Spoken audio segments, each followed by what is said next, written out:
Is visiting with the terrific play-by-play broadcaster Adam Amin. Good morning, Adam. How are you?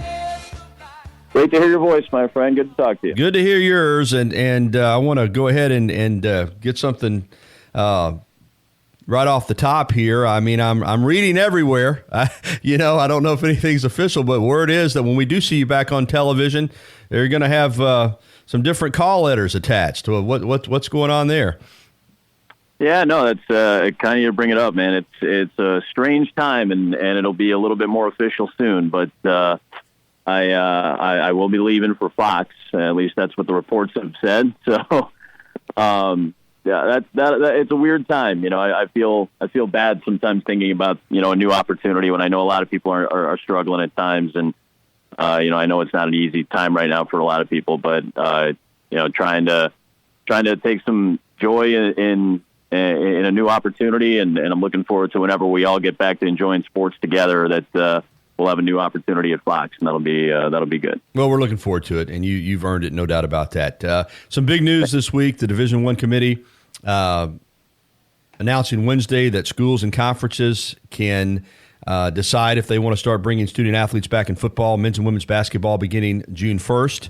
The SEC will vote today, and I'm assuming it'll be announced whether it'll be the 1st or the 15th. I have to assume that it's going to be the 1st. The quicker, the better, it seems like, from a standpoint of just being competitive. But we're starting to open up, and this is a big step, Adam, I think, toward having college football in the fall. Would you agree with that?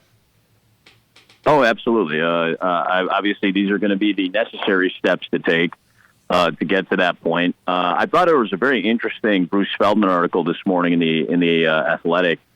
It was an interesting poll. It was an anonymous poll of, I believe, 45 college football players and of varying positions and levels, and conference affiliations. They didn't go into specifics, but they did say Power 5 or Group of 5 or FCS. And a lot of the players are, at least, again, this is a small sample size. It's only 45 people, but most of the players want to come back, and they feel like they're in a better position. They're better equipped, obviously being younger and healthier, which, again, isn't always, going to guarantee your safety, but it does seem like an overwhelming majority of people who are younger and healthier do seem to at least recover from this if they do contract it.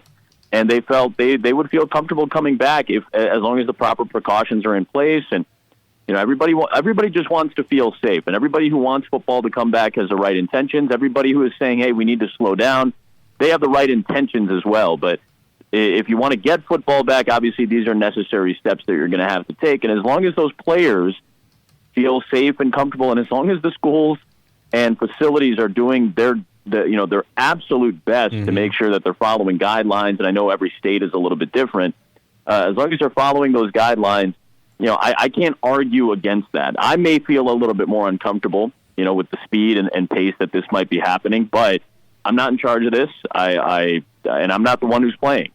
And if those players feel comfortable, those athletes feel comfortable coming back to campuses, and a lot of them are doing online learning anyway, and I kind of laugh at what Joe Burrow was doing last year and saying, "Yeah, I barely ever went to class. I was doing everything online. I had met people I had never met before that were my age and that were in the same major."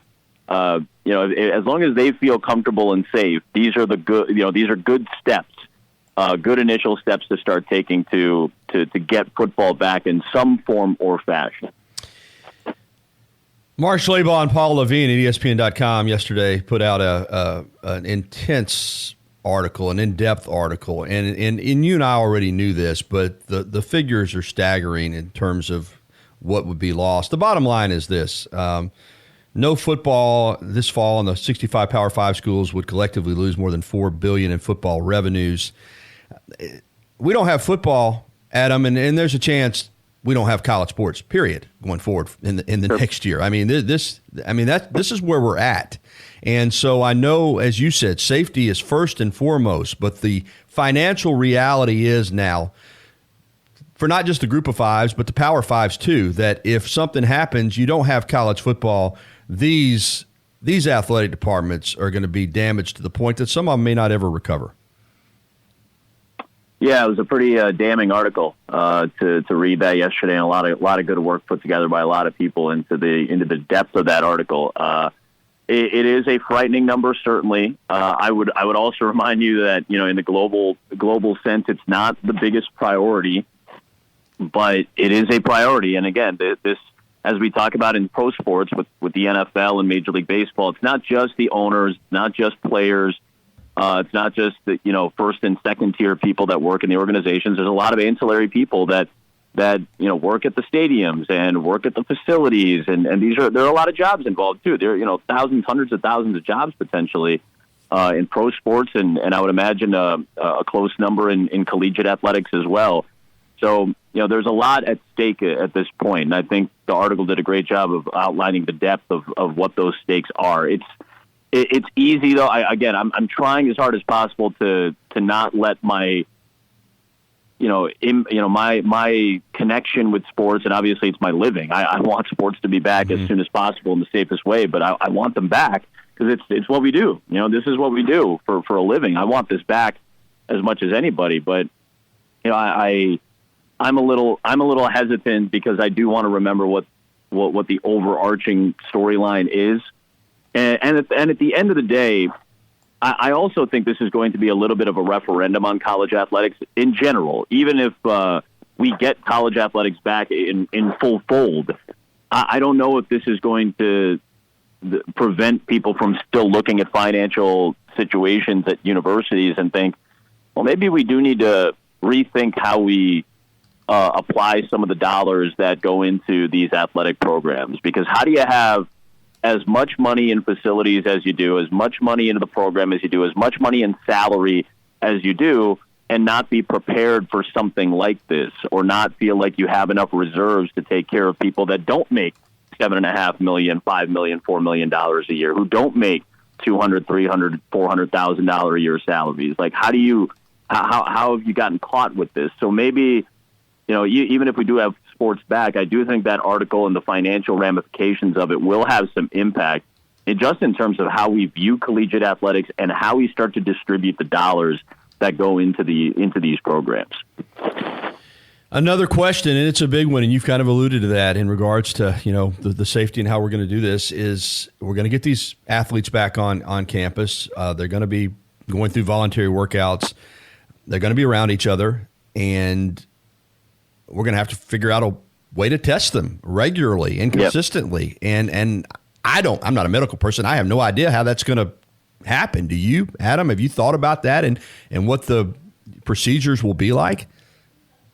I mean, we can put ideas in place and say we want to test every week, we want to test every 2 days, whatever it is. But and the ideas are great, the plans are great, but do you have the capabilities of that? And again, this is going to vary state to state. Not every state's medical supply is equal to the next state, to the state next to them. Again, I don't know the numbers for any state specifically. I haven't gone diving into, the PPE numbers and testing capabilities of every state, but they're going to differ. And that's where some of the, I think, hesitance is. You want this to be as uniform as possible. Forget about, the medical side of things. Like, are we going to be able to judge college football properly if, certain states don't allow for athletes to be in a facility because their testing supply isn't as high as maybe another state? These are very important questions. And again, it's not your job or my job to figure all these out, but we do have to think about it and ask the questions. And somebody is going to have answers at some point. And that's where I worry a little bit. It sounds like, Gary, you might be a little hesitant as well. And Absolutely. I imagine a lot of people are. Yeah. I feel a lot of people are going to be thinking about these things and going, well, shoot, I don't want the athletes that represent the university that I'm connected to. I don't want them to be at a disadvantage because they can't test every 2 days like the athletes in a different state. That doesn't seem fair in just the basic football sense, and then add into the equation, just the general health and the bigger picture here. Like, you want to be able to make sure that these athletes are tested. You can't do this without testing. And I think that's something that everybody's found a general consensus on. Testing is one of the most important things. You hear politicians talking about it. You hear epidemiologists talking about it. You hear people that will be putting their bodies into these atmospheres. Talk about it as, if you can test, you can track. If you can test, you can at least get ahead of something. But if you can't do those things, then you are legitimately putting athletes at risk.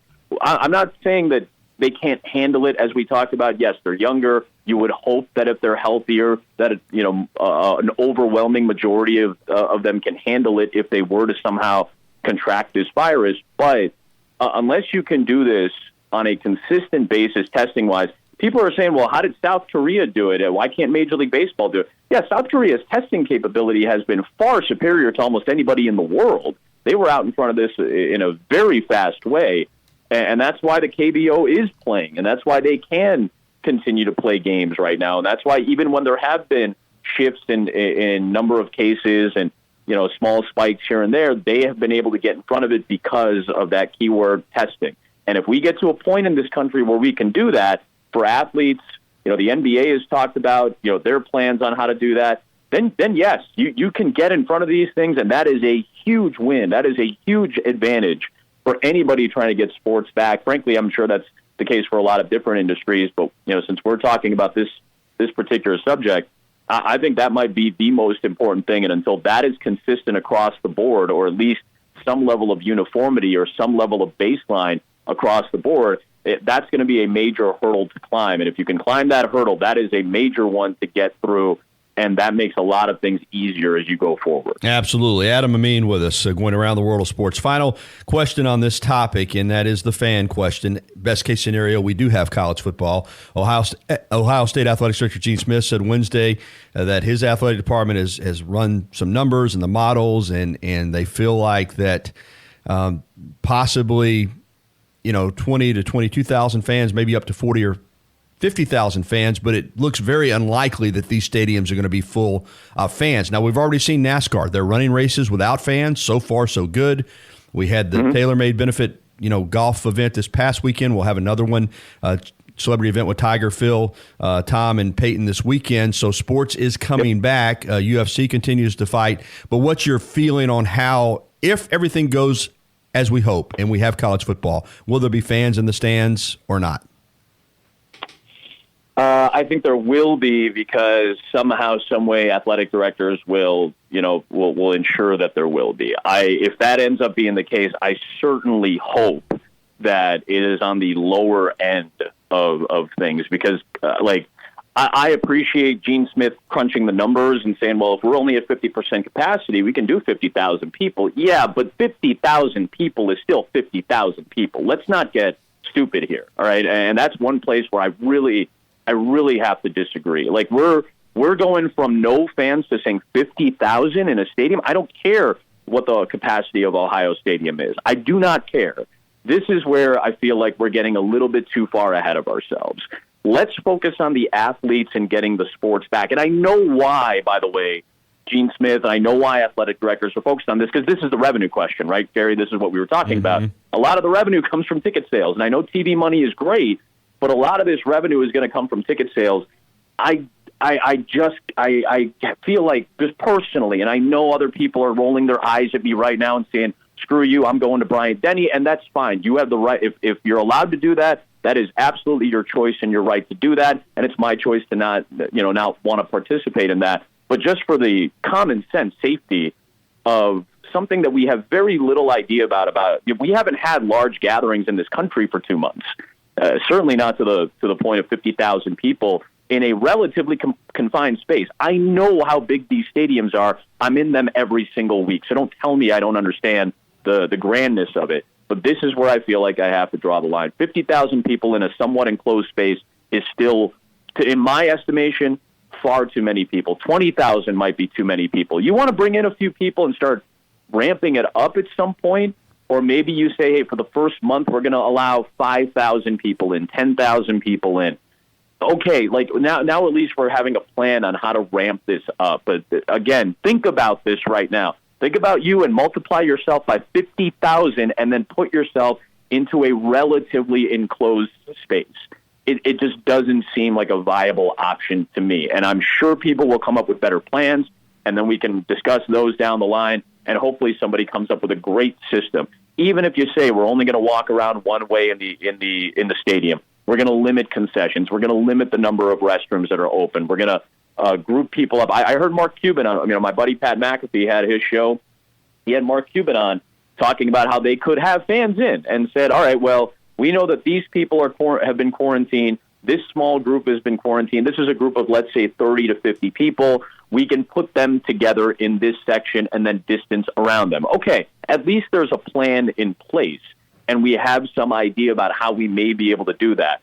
But if there's 50 people, that's still a lot of groups that you're suddenly putting into a stadium to get up to 50,000 people. And that's still, it would take, no offense, Americans aren't this disciplined yet compared to the rest of the world. We're just not. We don't have the capabilities of all of this yet either. So I just think it's a little bit of a moonshot right now, and I'm hoping that we'll have some more concrete and better planning going forward. I know why they said it, but it just seems like a bridge too far right now to me. Adam, the NFL's been consistent in its approach that it's going to have a season and start on time. The NBA players and the league seem to be getting on the same page in regards to whatever they do. At least they seem like they're on the same page. But Major League Baseball, MLB wants to come back, but the gulf between MLB and the Players Association just looks. It looks wider than the Gulf of Mexico, man. And the issues between these two sides. Do you think they can, even if we want to have baseball, do you think they can get together and work it out? It may not happen by the end of May, and there seemingly is a harder deadline all of a sudden than there was maybe a week and a half ago, where to get everybody to go for a 4th of July start, you'd want to have all the labor discussions done by the end of May. I don't know if that's going to happen. I do think we can have baseball back.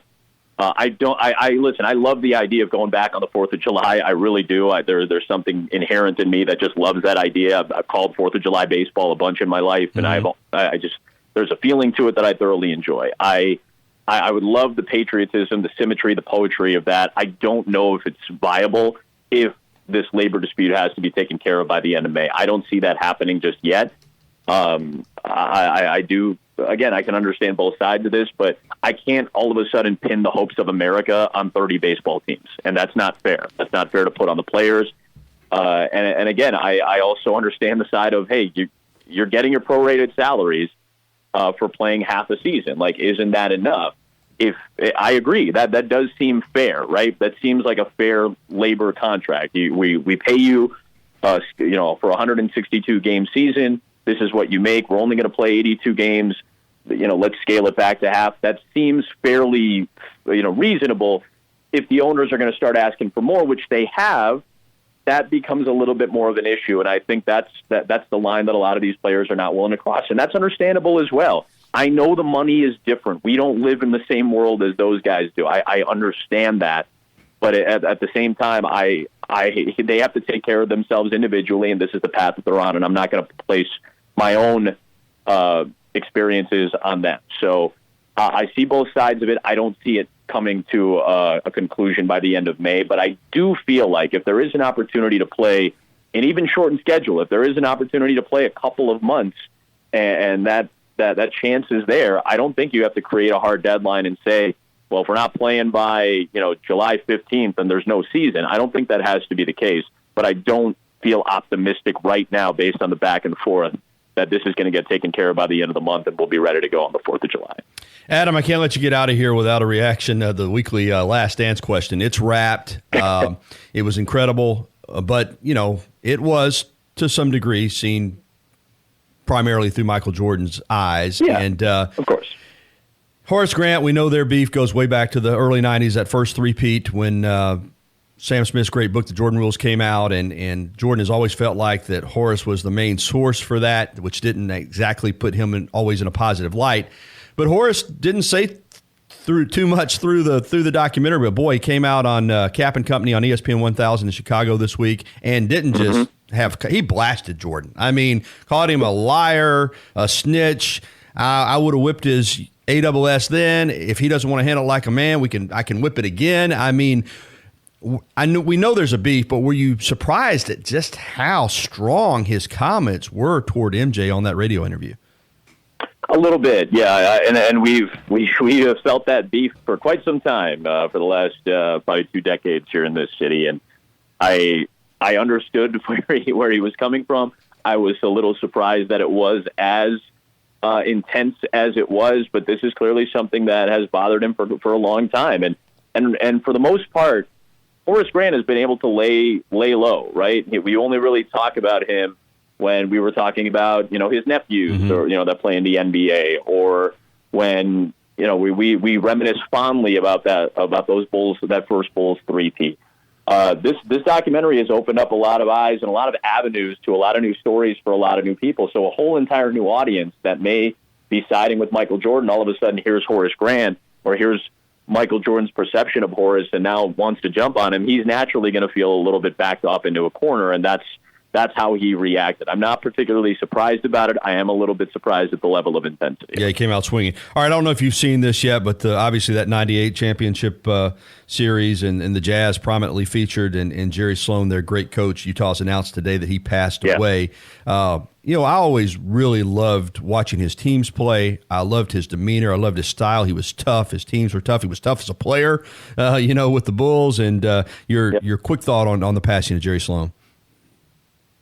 He was beloved in Chicago, and he was the head coach, don't forget, for the Bulls as well in the late 70s and early 80s, in the pre-Jordan era, and, Reggie Theus and Artis Gilmore and those players. He was a stud. He was all-star a couple times, hard-nosed defensive player. They retired his number in Chicago. Like, he is beloved in this city, and I know it was a little bit of symmetry to watch the Jazz play the Bulls in the NBA Finals for partially that reason. I think a lot of people forget that Jerry was as connected to the Bulls as he was, and it is a sad day for a lot of people in Chicago who have great respect, even in those losses, even as an opponent. There was a great respect for Jerry Sloan because of his commitment to one team. That's something that we didn't get to see a whole lot either, right? I mean, he was the coach for the Jazz from like 87 or 88 until 8 or 9 years ago. Like that's a long period of time that we just don't see in the NBA or pro sports in general, and we may not see that ever again. So to have that news break earlier this morning, it is a sad day, especially here in the city of Chicago. Adam, we had a full notebook with you again, particularly since you weren't with us last week. But thank you so much, my friend, and congratulations on your future endeavors. And we hope to continue visiting with you every week. Absolutely, sir. No problem.